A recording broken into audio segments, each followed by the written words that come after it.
Hello students, this is the next part of chapter 2 Social Study History of class 7th. Chapter's name is Rise of New Ruling Dynasties. Students, as we had read about emergence of new dynasties, Rashtrakuts, Palasis and Chauhans etc. About the Rashtrakuts we had studied. Now some points were left. These are here. The Rashtrakoot Empire is mentioned, one of the four principal empires of the world. Among the Brahmins, families, enterprising leaders like Mayur Sharman and Harichandra gave up their traditional profession of priesthood and became warriors. Means they had left their professional work and became warriors. Mayur Sharman established the Kadamba dynasty, which ruled present-day Karnataka, and Harichandra founded the Gurjara Pratihara dynasty, which ruled present-day Rajasthan. Now here is the next point: administration of the new kingdom.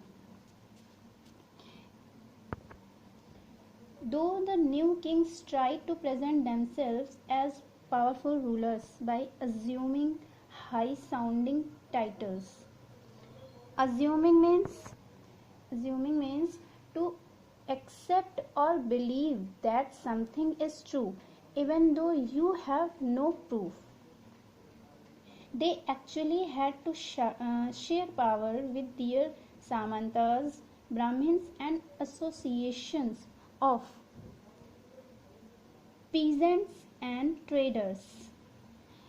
The following points describe essential features of the administration of the new kingdom. In the new kingdoms, resources were mainly obtained from products such as peasants, cattle keepers, and artisans. These people were either persuaded or compelled. Compelled means they will have to do. Compelled to give a part of their produce to the kingdom. Sometimes the share from the producer was also collected as rent by the king or the overlord by asserting his ownership of the land. Overlord means a person in a position of power is called overlord.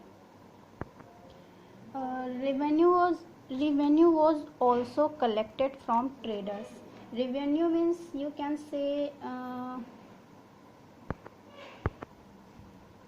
money regularly received by a government or a company. Generally, members of influential families were recruited by the king for collecting revenue. The administrative position given to them were often hereditary. In many cases, close relatives of the king held these positions. This was also true of the army. Next objective is battles for land and wealth. The new kings spent their resources for fighting wars. They fought wars to bring new regions under their control and gain access to trade routes. Besides, wars were also a means to acquire more wealth by plundering the defeated kingdoms. kings also needed to acquire resources to run administration and construction of large temples. First struggle is tripartite struggle. Tripartite means you can say war among three dynasties. War among three dynasties. During ancient and medieval period in India, the city of Kannauj provided access to the resources of the rich Gangetic plains during the period between 8th and 10th centuries.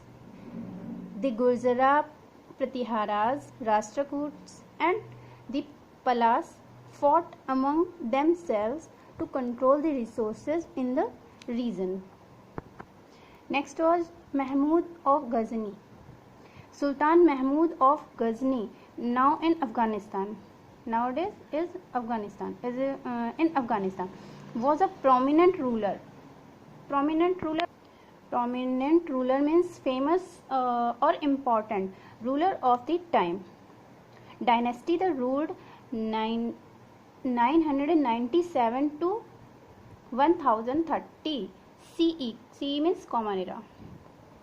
He raided the subcontinent almost every year. Raided means attacked every year and defeated rulers of several kingdoms such as Somnath, Nagarkot, Tanjore, Kannauj and Gwalior.